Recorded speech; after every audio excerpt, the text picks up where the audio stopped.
আজকে নারদ ভক্তি সূত্রের আমরা সূত্র নম্বর 9টি আলোচনা করব। সূত্র নম্বর 9টি হচ্ছে তস্মিন্ন নন্যতা তদ্বিরোধি সুদাসীনতা, অর্থাৎ বৈরাগ্য বলতে ভগবানের প্রতি ঐকান্তিক আত্মোৎসর্গ এবং ভগবৎ সেবায় বিঘ্ন সৃষ্টিকারী বিষয়গুলির প্রতি উদাসীনতাকে বোঝায়। ভক্তি রসনিত সিন্ধু গ্রন্থে শিলরূপ গোস্বামীপাদ ভক্তিযোগের ঐকান্তিকতা সম্বন্ধে বর্ণনা করেছেন। তিনি বলেছেন, অন্নাভিলাষিতা শূন্যং জ্ঞান কর্মাদ্য নাবৃতম আনুকূলেন্য কৃষ্ণানুশীলং ভক্তির উত্তমা। যখন উত্তমা ভক্তি জাগ্রত হয় তখন ভক্তকে অবশ্যই সমস্ত জড় অভিলাষ, অদ্বৈত মায়াবাদ দর্শন এবং সকাম কর্মের বন্ধন থেকে মুক্ত হতে হবে। শ্রীকৃষ্ণের ইচ্ছার অনুকূলে ভক্তকে নিরন্তর সেবা অনুষ্ঠান করতে হবে। অর্থাৎ শুদ্ধ ভক্তেরা কোনোরূপ প্রতিদানের আশা না করে ঐকান্তিক ভগবৎ সেবার প্রতি এমনই নিবেদিত প্রাণ যে পরমেশ্বর ভগবান দিতে চাইলেও তারা কোনোরূপ মুক্তিও গ্রহণ করেন না। শ্রীমদ্ভাগবতে আমরা দেখেছি যে শুদ্ধ ভগবৎ সেবার স্তরে উপনীত হওয়ার পূর্বে আরেকটি পর্যায়ে এসে থাকে যাকে বলা হয় মিশ্র ভক্তি। সময় সময় এটিকে বলা হয় প্রাকৃত ভক্তি, অর্থাৎ জড় বাসনা মিশ্রিত ভক্তি।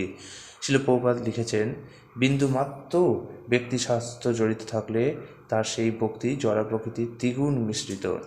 অর্থাৎ এই ধরনের মিশ্র ভক্তি বিভিন্ন মাত্রায় তমগুণ, রজগুণ অথবা সত্যগুণ মিশ্র হতে পারে।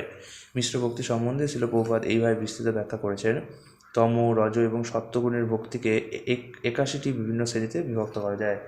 শ্রবণ, কীর্তন, স্মরণ, অর্চন, বন্দন, পাদসেবন, দাস্য, সখ্য এবং আত্মনিবেদন, এই নবধা ভক্তির প্রতিটি অঙ্গকে তিনটি গুণাত্মক শ্রেণীতে বিভক্ত করা যায়। শ্রবণ তমগুণে, রজগুণে এবং সত্যগুণে হতে পারে, তেমনি কীর্তনও তম, রজ এবং সত্যগুণে হতে পারে। শুদ্ধ ভক্তির স্তরে পৌঁছবার জন্য এই সমস্ত মিশ্র প্রাকৃত ভক্তি অতিক্রম করতে হয়। এই ধরনের মিশ্র ভক্তিকে বলা হয় জ্ঞান মিশ্রিত ভক্তি, অর্থাৎ শুষ্ক জ্ঞান মিশ্রিত এক ধরনের ভগবৎ সেবা। শিল প্রভুপাদ লিখেছেন, মানুষ সাধারণত অবিদ্যা শক্তি বা মায়ার প্রভাবে আচ্ছন্ন থাকার ফলে তার জ্ঞান ও ভক্তি থাকে না, কিন্তু কিছুটা উন্নতি সাধনের ফলে যখন তিনি জ্ঞানী হন তখন অধিকতর উন্নতি সাধনের ফলে তিনি জ্ঞান মিশ্র ভক্তে পরিণত হন। নারদ মুনির ভক্তির সংজ্ঞা হচ্ছে ভগবানের প্রতি ঐকান্তিক আত্মোৎসর্গ, যার অর্থ দাঁড়াচ্ছে মুক্ত স্তরে সম্পাদিত শুদ্ধ ভগবৎ সেবা। নারদ ভক্তি সূত্রের প্রথম সূত্রের ভাষ্যে শিল প্রভুপাদ সে কথা উল্লেখ করে বলেছেন, ব্রহ্মভূত অর্থাৎ মুক্ত স্তরে উপনীত হওয়ার পরেই কেবল ভক্তিযোগ শুদ্ধ শুরু হয়। শুদ্ধ ভক্ত হচ্ছে অকাম, জড় বাসনা মুক্ত। তিনি তার স্বরূপ সম্বন্ধে অবগত, তাই তিনি কেবলই ভগবানের সেবা সম্পাদন করে সন্তুষ্টি লাভ করেন।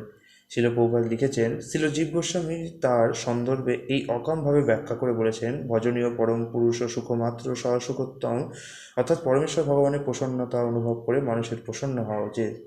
বর্তমান সূত্রে নারদ মুনি বলেছেন, শুদ্ধ ভক্ত ভগবৎ সেবায় বিঘ্ন সৃষ্টিকারী সমস্ত কিছুর প্রতি উদাসীন। ভক্ত যখন তার ভগবৎ সেবার ক্ষেত্রে কোনো বিঘ্ন এসে উপস্থিত হয় তখন তিনি ভগবানের নিকট প্রার্থনা করেন ভগবান যেন কৃপাপূর্বকতা অপসারণ করেন। কুন্তী দেবী হচ্ছেন তার একটি ভালো দৃষ্টান্ত। কুন্তী দেবী বলেছেন, অথ বিশ্বেশ বিশ্বাত্মন বিশ্বমূর্তে শকে সুমে, হে জগদীশ্বর, হে সর্বান্তর্যামী, হে বিশ্বরূপ, দয়া করে তুমি আমার আত্মীয় স্বজন পাণ্ডব এবং যাদবদের প্রতি গভীর স্নেহের বন্ধন ছিন্ন করে দাও। স্নেহম পাশ মিমং ছিন্দি দীরং পাণ্ডু সুবিষ্ণিষু তৈ মেহন ন বিস্ময়া মতির মধুপতে স্কৃত রতি মুদ্দ হতাত্তা গঙ্গে বোঘ মুদন্তি। তো হে মধুপতি, গঙ্গা যেমন অপ্রতিহতভাবে সমুদ্র অভিমুখে প্রবাহিত হয়, তেমনি আমার একনিষ্ঠ মতি যেন নিরন্তর তোমাতেই আকৃষ্ট হয়। যে সমস্ত ভক্তরা তাদের ভগবৎ সেবার পথে কোনো বিঘ্নকেই গ্রাহ্য করেননি, বৃন্দাবনে গোপীরা হচ্ছেন তার সর্বশ্রেষ্ঠ দৃষ্টান্ত। সমস্ত গোপীদের মধ্যে সর্বশ্রেষ্ঠা হচ্ছেন শ্রীমতী রাধারানী। শিলরূপ গোস্বামী সম্পাদিত বিদ্যাপ্ত মাধব গ্রন্থে কৃষ্ণ সেবার প্রতি শ্রীমতী রাধারানীর দৃঢ়নিষ্ঠা খুব সুন্দরভাবে বর্ণিত হয়েছে। হিত্যা দূরে পথি ধবতরুক্তিকোষ ধর্ম শ্বেত ভগ্নধগা গুরু শিখরি রং সহসা লঙ্ঘয়ন্তী। হে প্রভু কৃষ্ণ, তুমি হচ্ছ সমুদ্রের মতো। শ্রীমতী রাধারানী রূপিণী নদী তার স্বামী রূপ বৃক্ষকে দূরে ত্যাগ করে সামাজিক বিধিবিধানের সেতু ভঙ্গ করে এবং বয়োজ্যেষ্ঠ স্বজনরূপী পাহাড় সমূহ জোরের সঙ্গে লঙ্ঘন করে বহু দূর থেকে তোমার নিকটেতে উপস্থিত হয়েছেন। ভগবান শ্রীকৃষ্ণের প্রতি শুদ্ধ ভক্তি নির্দিষ্ট কিছু ব্যক্তির জন্য সংরক্ষিত হলেও তা কোনো সংকীর্ণ মনা উগ্র তপোদলীয় ভক্তি নয়। শ্রীকৃষ্ণ হচ্ছেন পরম পুরুষ ভগবান, তিনি হচ্ছেন সমস্ত কিছুর উৎপত্তিস্থল। সুতরাং কৃষ্ণের প্রতি প্রেম কথার অর্থ হচ্ছে তার সঙ্গে সঙ্গে সমস্ত জীবের প্রতিও ভালোবাসা। এ ব্যাপারে শিল প্রভুপাদ একটি ঘরোয়া উদাহরণ দিয়ে ব্যাখ্যা করেছেন যে এটি ঠিক বিবাহ হওয়ার পর একটি কন্যার তার স্বামী পরিবারে যোগদান করার মতো। একটি পুরুষ মানুষকে বিবাহ করার মাধ্যমে সে আপনা থেকেই তার পরিবারের সমস্ত সদস্যদের সঙ্গে ঘনিষ্ঠভাবে সম্পর্কিত হয়ে যায়। কেউ হয় তার দেবর, কেউ শ্বশুরমশাই, কেউ শাশুড়ি। ঠিক তেমনই প্রেমময়ী সেবা সম্পাদন করার মাধ্যমে আমরা ভগবান শ্রীকৃষ্ণের পরিবারে যুক্ত হই, যার অর্থ হচ্ছে তার সঙ্গে সমস্ত জীবও নিহিত থাকছে। ভক্তি রসামৃত সিন্ধু গ্রন্থের মুখবন্ধে শিল প্রভুপাদ এই বিষয়ে বলেছেন, জীবনের একটি মৌলিক ভিত্তি হচ্ছে কাউকে না কাউকে ভালোবাসার প্রকৃতি। কাউকে ভালো না বেসে কেউই থাকতে পারে না, কিন্তু আসল কথা হচ্ছে কোথায় আমাদের এই ভালোবাসা অর্পণ করলে সকলেই সুখী হতে পারে। ভক্তির রসামৃত সিন্ধু হচ্ছে ভালোবাসার বিজ্ঞান, যার দ্বারা কৃষ্ণকে ভালোবাসার মাধ্যমে অতি সহজেই সকলকে ভালোবাসা যায়।